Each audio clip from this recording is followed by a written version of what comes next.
അമ്മ എന്റെ ഡിസ്പ്ലേ താഴെ പൊട്ടിയമ്മ ഇത് മാറ്റി തരും അമ്മ. മാറ്റമില്ല. പരീക്ഷയ്ക്ക് മാർക്ക് കുറഞ്ഞപ്പോഴേ ഞാൻ വിചാരിച്ചിട്ട് ഫോണിങ് വാങ്ങിക്കണോന്ന്. ഇനി കുറച്ച് നാളെ ഫോൺ ഇല്ലാതെ നടന്നാ മതി. ഫോണില്ല. ഇവിടെ ആകെ അങ്ങ് മാറിപ്പോയി. എന്തെല്ലാം മാറ്റങ്ങൾ. ഇതാരി ഇതേത് കൊച്ചി? ഇത് ശ്രുതി ചേച്ചിയുടെ കൊച്ച്. ശ്രുതി ചേച്ചി പെറ്റാ? ഇല്ലടാ, ആകാശത്തുനിന്ന് പൊട്ടി വീണ്. മക്കളിങ് വാ. ഓ, ഈ കൊച്ചി ലോകത്ത് എന്തൊക്കെ സംഭവിക്കണ്. അമ്മ ഞാൻ പോണേ. നീ എവിടെ പോണത്? ഡാൻസ് ക്ലാസ്സിന് പോണ്. അതെന്നോട്ട്? ഞാൻ കുറച്ചാളായിട്ട് പോവേന്നെ. ഇതൊക്കെ എന്നടേ? മക്കളിനെ ഒറ്റയ്ക്ക് വേണ്ട, ഇനി ചേട്ടാൻ കൊണ്ടാക്കാമേ.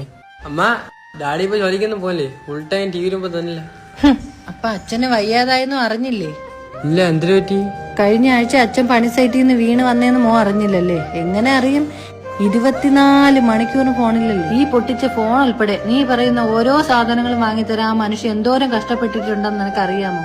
ഒരാഴ്ച കൊണ്ട് അങ്ങേര് വയ്യ അടക്കണം. ഇത്രയും ദിവസമായിട്ട് കുറവുണ്ടാന്ന് നീ അച്ഛനോട് ചോദിച്ചാണ്. അച്ഛന്റെ മുഖത്ത് നീ നോക്കിയിട്ട് ഇത്ര ദിവസമായിടാ.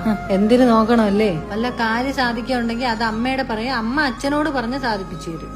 കണ്ണുള്ളപ്പോഴേ നിനക്കൊന്ന് കണ്ണിന്റെ വില മനസ്സിലാവൂല, അതില്ലാതാകുമ്പോ മനസ്സിലാവും.